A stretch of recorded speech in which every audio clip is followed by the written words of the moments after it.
Wel, croeso ato ni. Mae yna dair artist benywaidd wedi bod yn rhan o gadwyn gyfrinach gelfyddydol, sydd, dwi'n falch o ddeud, yn agor ag yn gweu ag yn trawsnewid fel mae fod i wneud efo unrhyw beth celfyddydol. Mi gychwynon ni hefo'r artist Efa Lois, nath wneud llun o morfydd fel yr haul, a'i hysbrydoliaeth hi oedd un o gerddi, Dafydd ap Gwilym. Yna mi gaethon ni margetudur yn ymateb i'r llun drwy farddoniaeth ag yn mynd â phethau i diriogaeth gwahanol iawn drwy siarad neu rhoi llais i yforfydd yr ydym ni wedi arfer i gweld yn cael i mawrygu ac awen o rywch naturiol bron gan y bardd. Ac oedd Marged yn gofyn lle mae llais hi felly. A dyna oedd cnewyllyn y farddoniaeth honno. Ac yna, yn ymateb i'r farddoniaeth yna, mi gaethon ni gerddoriaeth bendigedig a chan o'r enw Fantasy, oedd hefyd yn gofyn y cwestiwn gan Edie Crawford, oedd pethau yn iawn yn y foment honno wrth i'r berthynas fer ffantasiol yma ofyn mwy o gwestiynau. Felly fel y gwelwch chi, mae'r gadwyn yn trawsnewid. A mi gath Edie wybod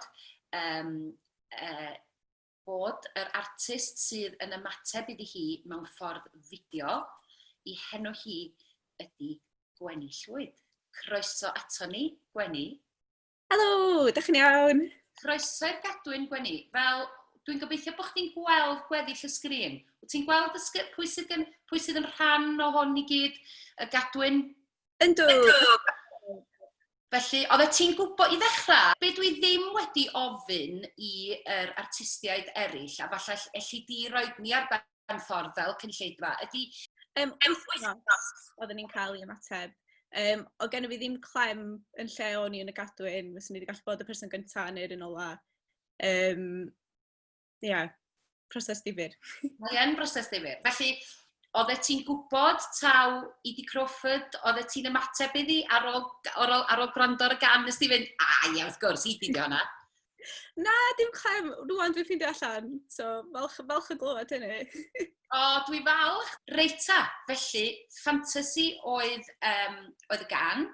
Mi nes ti wrando ar y geiriau, nes ti wrando ar awyrgylch y gan, a be oedd y gan yn trio i bortreadu. Lle wyt ti'n mynd o fanna wedyn, Gweni? So ges i'n denu, really, i'r disgrifiadau sort of synhwyrol oedd yn y gan. Oedd yna lot o sôn am cyffwrdd a sort of teimlo corff arall. A wedyn o hynna, ni'n cael sort of llun yn ymhen, a mae gen i fi sort of obsesiwn efo deunydd ar y we sy'n rili synhwyrol. So pethau fatha fideos ASMR, dwi'n gwybod os da chi wedi ddod ar draws heini. So o'n i rili isio sort of cipio'r synhwyr o teimlo. A wedyn nes i kind of mynd lawr rabbit holes, a chi'n dweud, a sort of adeiladu ar hynny wedyn wrth recordio sain a casglu clipiau gwahanol a sort of collage o bob dim at ei gilydd.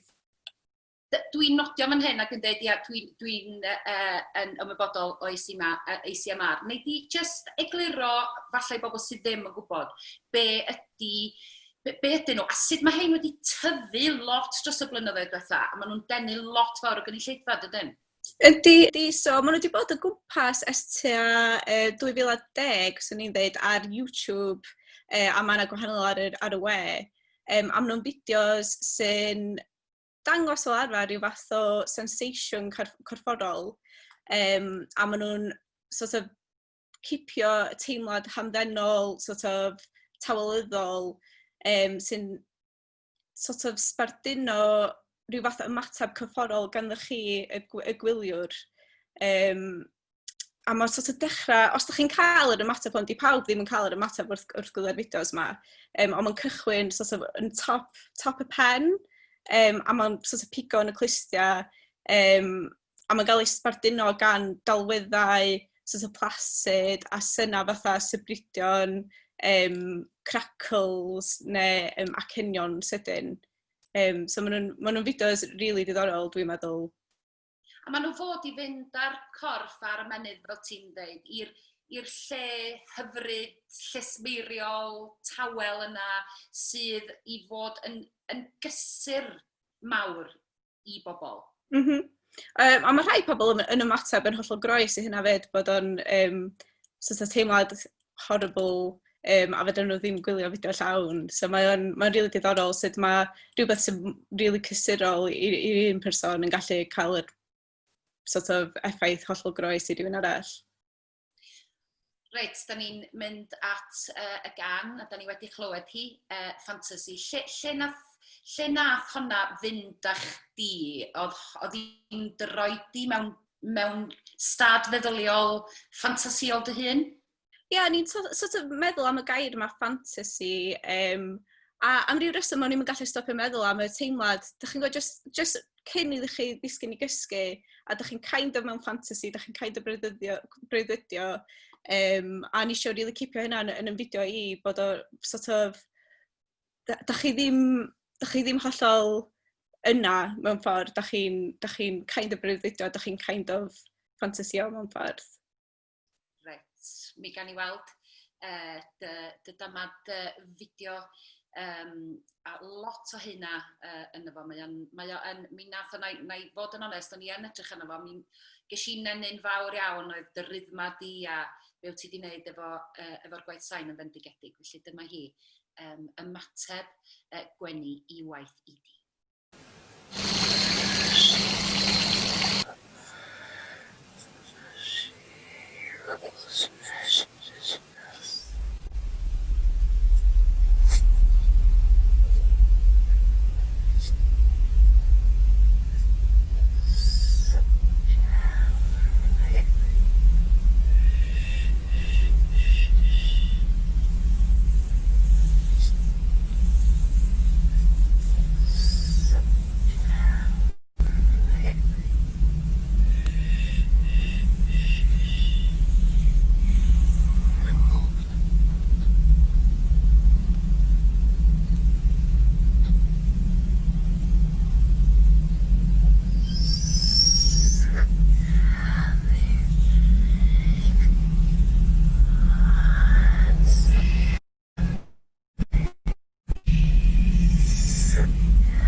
hyfryd iawn, mae'n rhaid i mi gyfadda. I di, dy ymateb di i ddechrau, achos i fynd o gan, fel un chdi, i waith fideo haenol fel hyn, sut wyt ti'n ymateb? Waw, ie. Dwi'n hollol cytuno efo ti. Mae'n mynd â ti i kind of byd hollol gwahanol, fel kind of meditation mewn ffordd. Ond, mae dal yn cario y kind of dreamy fel vibe mae'r can yn cael, dwi'n meddwl. Just ymateb really fel calming, dwi'n meddwl, a just really nice. Dwi'n really yn cytuno efo'r ASMR ochr o fe hefyd. Mae'n really cyd-fynd efo'r pethau ASMR. Yn hoff o'r ymateb, Gweni, dyna gen ti mewn golwg felly?